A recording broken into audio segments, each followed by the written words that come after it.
Hello dear students, welcome in today's class. बच्चों, आज हम फिर से आपका एक न्यू चैप्टर स्टार्ट करने जा रहे हैं। Okay, so this is your chapter number 25 and the name of the chapter is story. Okay, it's story time.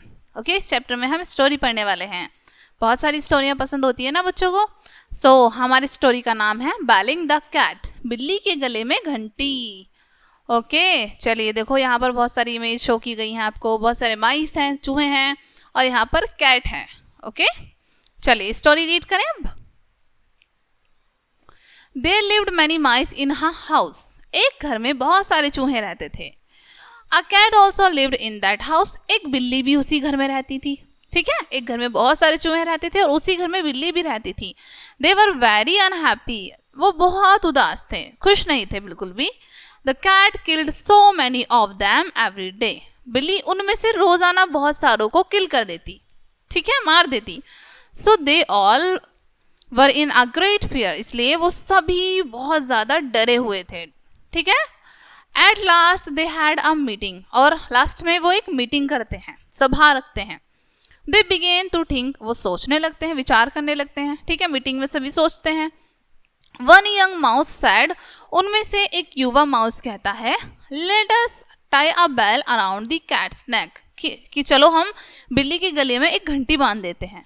ठीक है, When the cats comes, we shall hear the bell and we can run away. कि जब भी कभी भी बिल्ली यहाँ पर आएगी, हमको बैल की आवाज आ जाएगी और हम यहाँ से भाग जाएंगे। ठीक है, All the mouse shouted, Good. They thought it was a good idea, so they became happy. सभी माउस चिल्लाने लगते हैं। ठीक है, वो सोचते हैं अरे वाह, ये तो बहुत अच्छा आइडिया है, हम तो बहुत खुश हो गए इस आइडिया से। ठीक है, At last an old mouse stood up and said. और अंत में एक जो बूढ़ा माउस था वो खड़ा होता है और वो कहता है, it is a good idea, ये एक अच्छा आइडिया है, but who is going to bell the cat. लेकिन बिल्ली के गले में घंटी बांधेगा कौन? कौन जाएगा बिल्ली के गले में घंटी बांधने?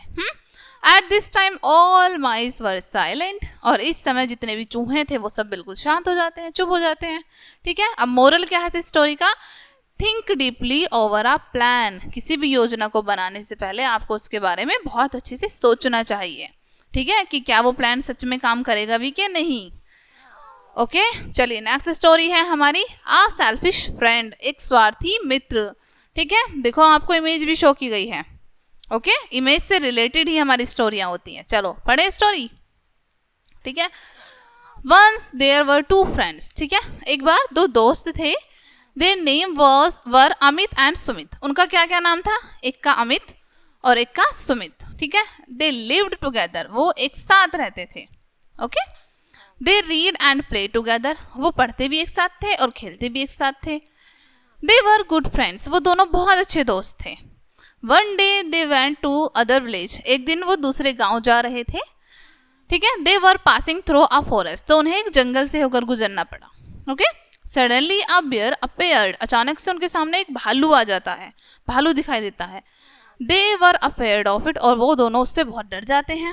Right, Amit climbed up a tree. Amit क्या करता है? तुरंत पेड़ पर चढ़ जाता है फटाफट बियर को देख के. ठीक है, he did not care of Sumit. और वो सुमित की परवाह नहीं करता कि नीचे भालू है, वो उसको भी तो हर्ट कर सकता है. वो खुद चढ़ जाता है बस अकेला पेड़ पे. Sumit did not know how to climb up a tree. Sumit नहीं जानता था कि पेड़ पर कैसे चढ़ते हैं. An idea came in a Sumit's mind. Sumit के माइंड में एक आइडिया आता है तभी तुरंत. He lay down on the ground. He held his breath. ठीक है, वो ग्राउंड पर लेट जाता है और अपनी सांसों को रोक लेता है. The bear come and smelled Sumit. Bear उनके पास आता है सुमित के और उसको स्मेल करता है, सूंघता है. It thought that he was dead. और बियर सोचता है कि वो मर गया. भालू क्या सोचता है? कि सुमित मर गया. ठीक है, Then it went away. और वो वहां से चला जाता है. Amit came down the tree. Amit पेड़ से नीचे उतर के आता है. He asked Amit. ठीक है, अब वो पूछता है, सुमित से पूछता है, व्हाट डिड द बियर से इन योर ईयर. कि बियर ने तुम्हारे कान में क्या कहा. ठीक है, सुमित ने रिप्लाई किया. Sumit replied, never trust a selfish friend. Amit was ashamed of himself. ठीक है, अब यहाँ पर सुमित रिप्लाई करता है कि मुझसे कहा भालू ने कि कभी भी स्वार्थी मित्र पर विश्वास नहीं करना चाहिए. ठीक है, और ये बात सुनकर अमित को खुद पर बहुत शर्म आती है, वो बहुत शर्मिंदा होता है.